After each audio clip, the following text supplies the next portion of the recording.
magandang araw Luzon, Visayas, Mindanao at syempre sa buong mundo, partner. Hello. At syempre, magandang araw din kayo.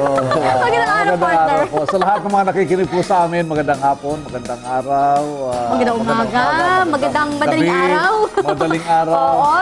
Oo, yan. Binabati ho namin kayo. Ayan. Hello po sa inyo, lalo na sa ating mga OFWs na kagagaling lamang po sa trabaho at pagod na pagod pero nag-take time para manood sa atin. Ayan. Hello po sa inyo at sana po after nito, magpahinga naman kayo.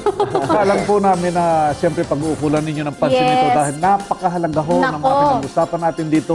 Ito po ay tungkol sa mga batas. Correct. Ang At, buhay natin ay nasa batas. Oo, at Diba? syempre kasi lalo na sa mga OFW friends natin na pag umuwi sa Pilipinas, minsan nakakalimutan na nila dahil sa Tama. tagal na nilang nagtatrabaho sa ibang bansa, Oo. wala na silang idea ano ba yung nangyayari sa ating batas dito sa Pilipinas. Yun. Oo. So maganda yung nare-refresh tayo. And speaking of refresh, para po doon sa mga hindi po nakakasubaybay sa atin frequently, pwede nyo pong balikan ang aming mga episodes sa DZRH News Television, sa aming Facebook at syempre sa aming YouTube channel. Ayan, puntahan nyo lamang po ang DZRH News Television at makikita nyo na po doon ang archive ng ating mga past episodes sa Legal Minds. Yes. At siyempre, ako naman palagi kong paalala sa inyo, ay idagdag ho ninyo yung signal. Of number course. 18 nationwide, worldwide, at saka yung ating Sky. Channel 129. Ayan. O, hanapin nyo lang po. Kompleto ho yan. Correct. At syempre doon sa mga cable link friends din natin at sa iba pa mga cable channels subscribers, nationwide. ayan. At hello po sa inyo. Syempre, bago po tayo magsimula sa ating programa, papakilala muna kami. Kami po ang inyong makakasama. Tama. Ako po si Bien Dacles. Ito pa rin po si Sunny Casulia. At syempre, partner, kapag usapang batas, ang Dito nagpapaliwanag... tayo sa atin. Oo, syempre. Ang nagpapaliwanag sa atin, syempre, oo nga naman pala. Nakalimutan ko lang. Dahil nabanggit na naman natin, syempre, ito pa rin ang inyong programang Legal Minds! So, minsan nakakalimutan na talaga natin. ED-AD na ba yan? Buti na lang hindi halata sa atin, partner. Ay, diba? naku naman. Oo, diba? Huwag natin papahalata ka. Oo. Sabi nga Huwag nila, natin pahalata. edad's just a number. Yes, Oo. figures silang. Correct. At ito, Just a kagaya figure. ng napag-usapan natin, ED-AD, wala sa kanya yan, hindi halata sa ating mga kasama ngayong araw. Although, syempre, ang mag-i-explain sa atin tungkol sa batas, si Attorney Pogi, Attorney Mark Tolentino. Hi, hello, good morning, good day, good evening sa lahat ng mga televiewers natin na Legal Minds. Ayan. O, di ba hindi halata? Walang number sa kanya. Hindi halata sa kanya kung anong age niya. Tanungin natin. Ewan ko sasabihin ni Attorney. Well, anyway, eto na. Welcome, Attorney. Welcome yes. back sa ating programa. Attorney, welcome back. Hello, Justice. Sila Justice. Wala lang yata yung wala. Mahirap. Saan ng sorority ka? Hindi ko alam. Alam na nila yun. Alam na nila yun. Hello mga ka-brothers at mga ka-sisters. Yeah. Hello sa inyo. O, ito na. Sige, para Okay. medyo mahaba ang ating usapan dahil alam kong maraming nakaka-relate dito sa ating topic for today, partner. Ito kasi may kinalaman na naman ito sa baril. Of course. Oo, napakarami mga loose firearms. ganun. Saka yung iba naman, basta nagdadala lang ng baril, hindi nila alam kung anong mga responsibilidad nila. Correct. No? Basta Oo. nakahilig lang bumili ng baril. So ito po yun, ano? Ayan, ito po ito na. ito po yung pinadalang katanungan dito sa atin. Sa mga panahon po ngayon, talagang sadyang nakakatakot kahit po kasi sa kalsada at naglalakad ka lang, pwede ka nang mapaaway at mabaril nang wala sa oras. Oo. Ang tanong po dito sa atin na nagpadala nito, sino po ba talaga ang may karapatang humawak at magmay-ari ng baril o anumang armas? Basta po ba mayroon kang permit, pwede na po ba itong ipagalandakan sa madla? O ipagmayabang, itutok, at ipanakot sa kahit na sino? Aba, sa lahat po ba ng sitwasyon, may karapatan kang gamitin at paputukin ang anumang armas na dala mo? Kahit po ba ang simpleng pagmamayabang sa inyong baril ay maaaring gawin ni naman? Ayun. Ayun. Oo. Yun, partner. Ang Oo, ang tanong ng ating ating tanong na nagpadala. hashtag dito sa atin. HQOTD. So, yung pinag-usapan natin is yung mga baril na... Ang dami kasi dyan eh. Correct, Diba? May oo. isang showbiz nga na convicted because of this. Correct. Diba? So, we are talking here of a gun. Okay? Ang batas kasi, pumapayag na we can own a gun. We can own a 45, 9mm, ganon. Attorney, So, sino yung we? I-clarify lang. Tayong lahat. Sino yung we? Mga Pilipino. So, kahit na sino yun. That is a privilege. It is not a right. when you say sa ibang bansa, for example, in US, may isang state doon that is your constitutional right to own a gun. Dito sa Pilipinas, it is not a right. It is only a privilege. Privilege. Ibig sabihin, it is a privilege. May mga qualification in order for you to own a gun. But please don't forget, if you have a permit to possess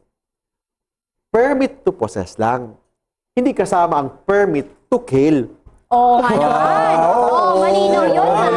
Maliwanag, maliwanag Hindi yun. porket meron kang baril, hindi mo siya pwedeng gamitin para pumatay. Oh, yes. Pwede kang bumili ng baril, pero hindi ka Mag-own? pwedeng bumili para pumatay. Yes. Yan, Basta, kasi ang batas kasi, the law, pwede tayong bibigyan ng authority to own guns. But hindi pwedeng basta-basta bilhin mo yung baril na yan. Kailangan kumuha ka muna ng permit to possess and to own. Magkahiwalay pa ba yun, attorney? Permit to possess, iba yun sa permit to carry. Ha? Yung permit to possess and to own, pwede mong bilhin, but sa bahay mo lang. Okay. Para magkaroon ka ng Yung baril. permit to carry, ibang defense. permit yun. So, ano yung mga qualification? Ano yung Ayan. requirements in order for you na bibigyan ka ng permit to possess and to own? Pero attorney, Okay. sabi mo nga kanina, this is a privilege, di ba? Privilege, So, so. ibig sabihin na hindi lahat ng Pilipino ay maaring Pagbigyan. Pagbigyan. Oh, yan. pagkakataon So, ng that's why privilege. you have to apply. Hindi automatic pag nag-apply ka, pagbigyan ka. Oo, yun kasi yung gusto ko Oh, yeah. itanong kasi we are saying we. Paano ibig sabihin? Pwede bang bata? Pwede bang Hindi. tawag dito yung Kahit walang... sino, hindi. Oo. May mga requirements. Una, you must be at least 21. 21. Okay. 21 years old, at Oh, least. ibig sabihin hindi 18 Hindi, of legal 21. age. Dapat 21. Pangalawa, kailangan may trabaho ka or at least you have a profession. Okay. Okay, Okay. another yan. Kailangan nagbabayad ka ng buwis. If you are not a taxpayer, wala kang right to own gun. Bakit? Yun ang requirement. Ano lang ha? Requirement yan. Curious lang ako. Okay. You must, Okay. of course, kung may work ka, you have a profession, you have a business, of course, you're a taxpayer. Sa bagay, kasama na yun. Corrected yun. it Diba? goes Corrected, hand in diba? hand. Oo nga Okay. naman. Another, hindi ka na convicted of a crime involving moral turpitude by final judgment. Okay. Ano yung mga crimes involving moral turpitude? For example, na convicted ka ng rape. Okay. Kahit na bouncing check, because that's moral turpitude. Hindi ka pwedeng mag-own ng gun. Any person convicted of a crime involving moral turpitude. So, yung mga mabibigat na mga krimen, so, yung mga involving rape, acts of lasciviousness, yung kahit BP22, estafa, that's moral turpitude. Hindi ka pwedeng to own a gun. Another, kailangan pumasa ka sa psychological exam. Hindi pwedeng Sa ganun Euro. ka. Hindi ka pwedeng ganun ka. Dapat ganun ka. Oo. Dapat in normal state ang iyong normal pag-iisip. stage, okay? Okay. So, kailangan pumasa ka ng psychological exam. Kailangan umattend ka ng seminar about owning a gun. Yeah, parang hindi- training. Training, seminar, and training, hindi pwede na pag may baril doon sa tindahan, okay, magkano yan? O, bilhin mo, kunin mo na. Oo, Hindi ganun. dahil may pera ka. Oo, hindi ganun. Oo. ha? Yeah. Kailangan umattend ka muna ng mga seminars. Okay. And you must be a member of a gun club. Mga gun ganun. club. And you must have NBI clearance and police clearance. You must be part of a gun club, attorney. Paano yung mga karamihan sa mga businessmen, meron lang silang baril pero wala naman silang Actually, members membership. sila doon. Kasi kailangan requirement yun na kailangan part talaga. umattend ka ng mga seminars. Pag may seminar, may mga clubs doon eh. So, Pero kailangan- gaano karaming seminar yon, attorney, para sa isang- mapagbigyan ka? Mga twice yata, twice. At least twice. At saka mga pag dalawang ano araw yun. naman, yung iba naman hindi naman talaga bumibili para gamitin doon sa business nila, but sabihin natin personal For protection. For Hindi lang protection, of kundi course. sila ang sinasabi nila sasali sa mga gun competition. Oh, yes, yan. Oo. Oh, yan. Fun. For fun. Pwede ganun. Pero yun, gagamitin natin. Oh, but we are talking here of permit to possess, To possess and own. O, yun lang. But iba yung permit to carry outside of your residence. In order for you to acquire permit to carry outside of your residence, may mga requirement. Una, ang pinaka-importanting requirement, may threat sa buhay mo. Oh, okay. Then, normally, ibibigay yon sa mga taong may threat sa buhay. Ano yun? Una, abogado. Number one talaga sa listahan, abogado. Oo nga eh. Ha? Pangalawa, media. Member ka ng mga sa media. May have a radio program, sa writer ka, mga ganon. Another, you are an officer sa bangko. Kasi Okay. you're under threat. Yes, For yes. example, manager ka ng bangko, you're under threat. Why? ikaw yung kasi palaging yung mga robbery doon, ikaw yung unang titirahin eh. Hahanapin. Hanapin eh. Correct. Di ba? Oo. Oh, And yun it yan. involves money. Another, lawyer, doctor, kasamang doctor. Doctor and nurses, kasama.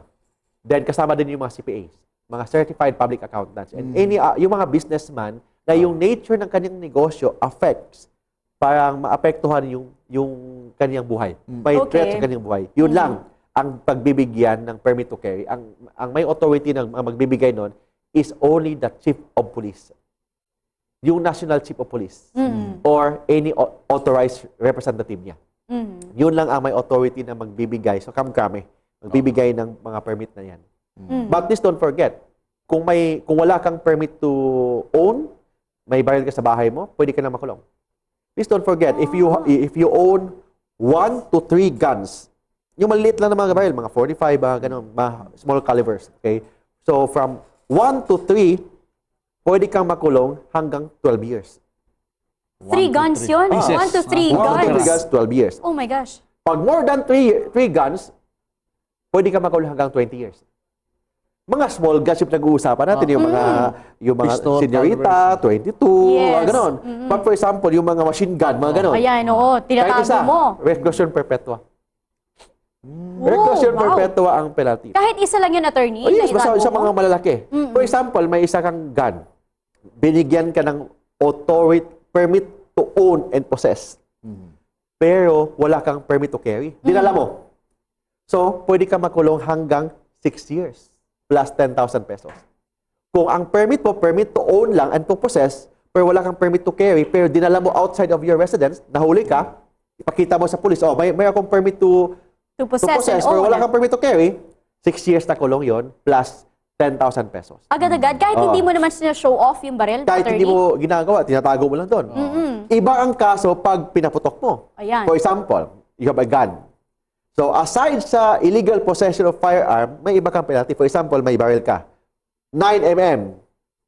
Kasi trip mo lang, pinaputok mo kay saan. Pero hindi mo tinututok Wala sa kang tao. pinupoint. Putok-putok lang, ganun. That is a crime, alarm, and scandal. Kahit nasa residence mo yun. Kaya sa bahay mo, nagpumuputok-putok ka na nakaskandalo ka sa mga kapitbahay mo, ganun. Parang trigger happy. 30 days imprisonment.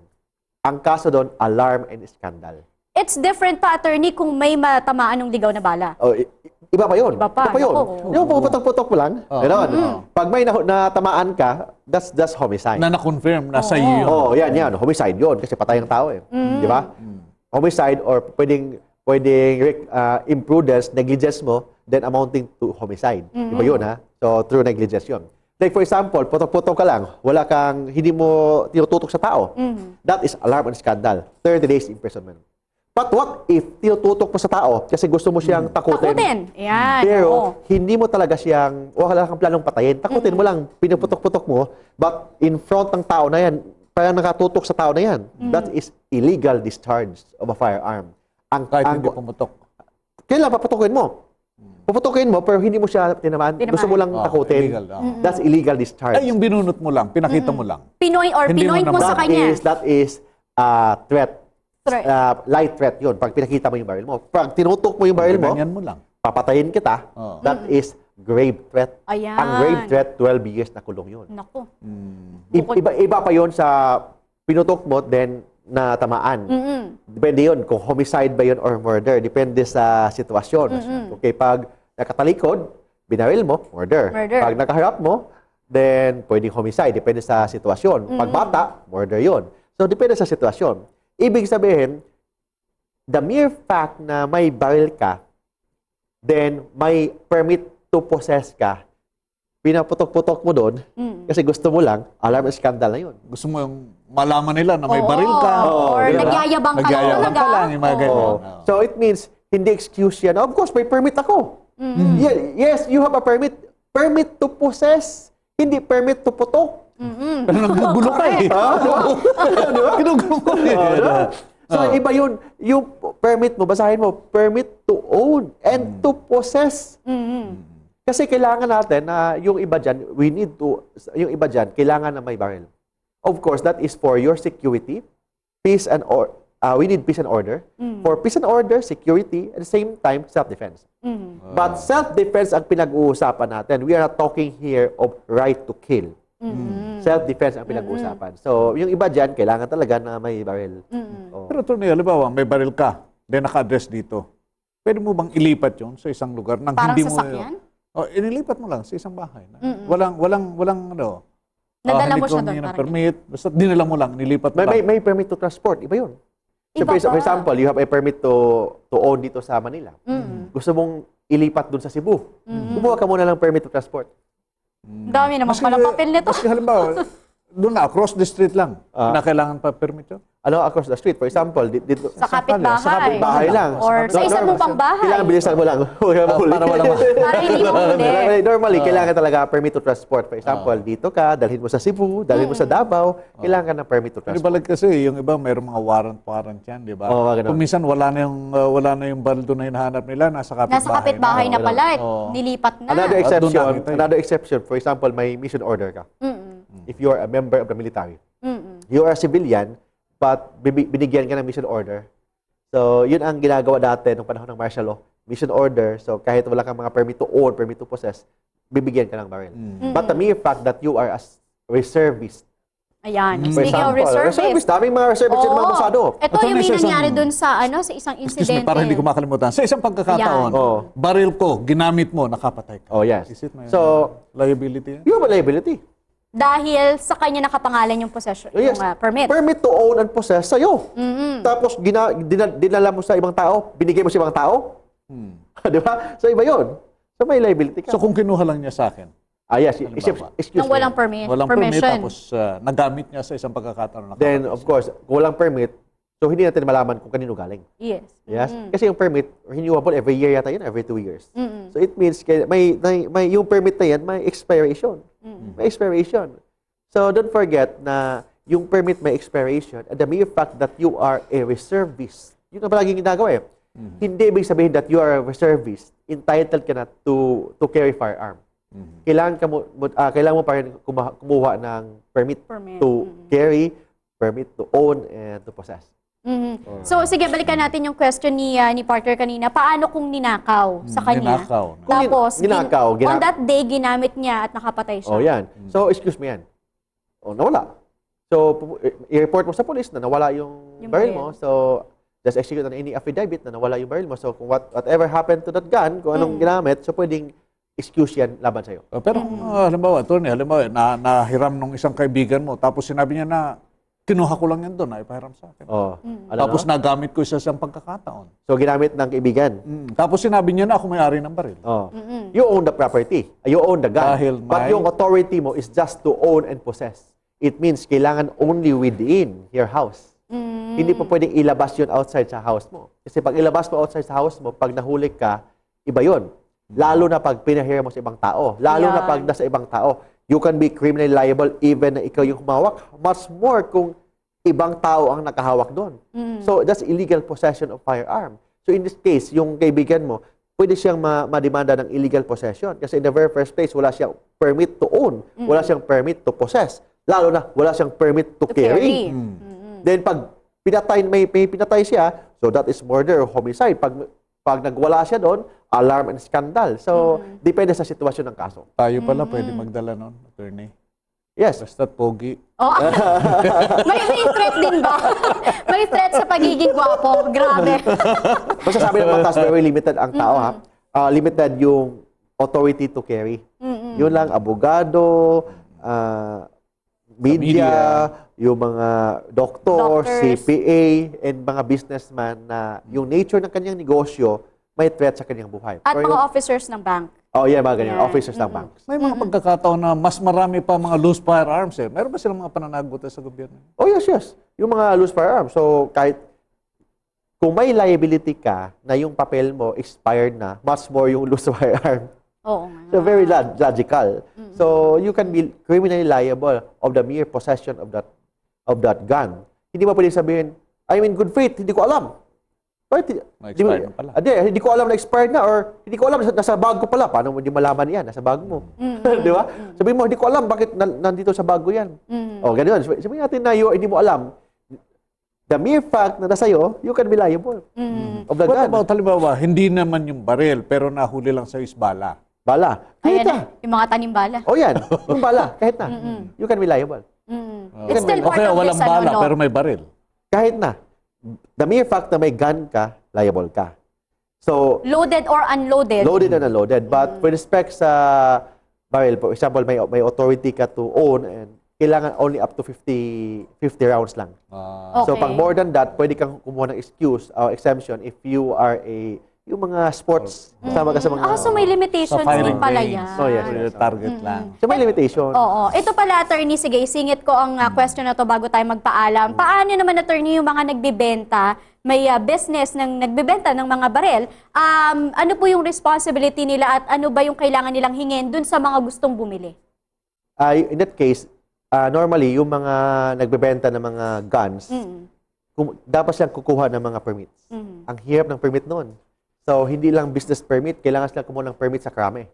So, aside doon, hindi nila pwedeng ibenta ang gun agad.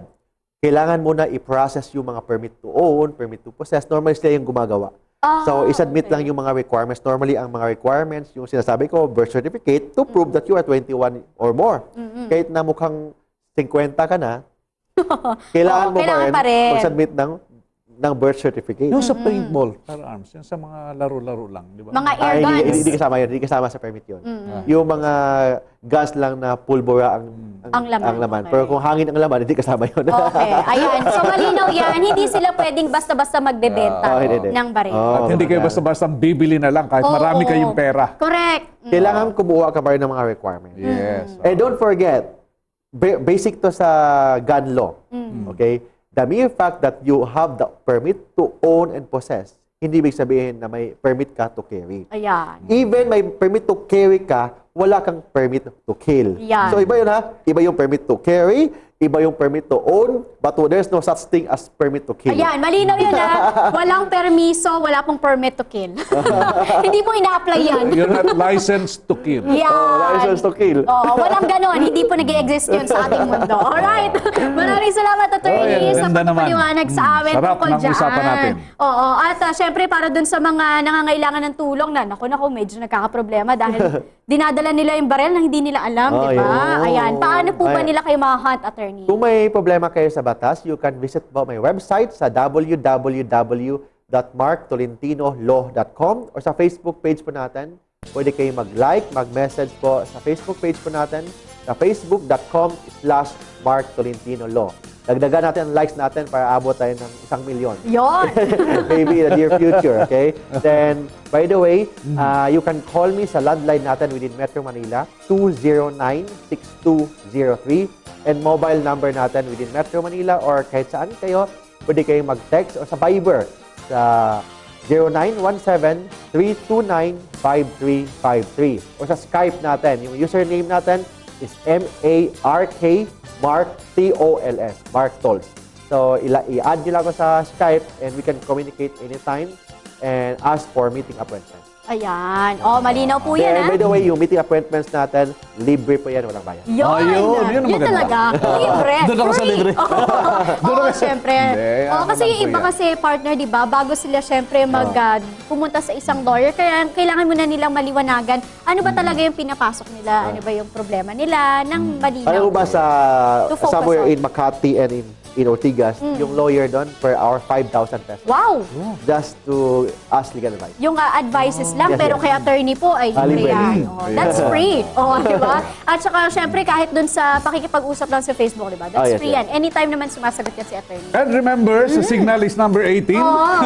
Sky is 129. Ayan. O, malinaw yan, ha? Siyempre, doon sa mga iba pa nating cable partners also with Yeah. Cable Link. Ayan, maraming salamat po sa mga naniniwala sa atin. Naniniwala talaga. Sa pagtitiwala po ninyo sa amin. At syempre sa inyong pagtutok sa amin dito sa aming programa. Maraming salamat po sa ating mga Facebook friends. At syempre doon sa mga nanonood din sa atin through our YouTube channel. Ayan, maraming salamat po. Kami pa rin po ang inyong nakasama. Ako po si Bien Dacles. Ito po si Sunny Casulia. Ayan, thank you ulit, attorney. Yeah, attorney. Hanggang sa susunod po na episode ng Legal Minds!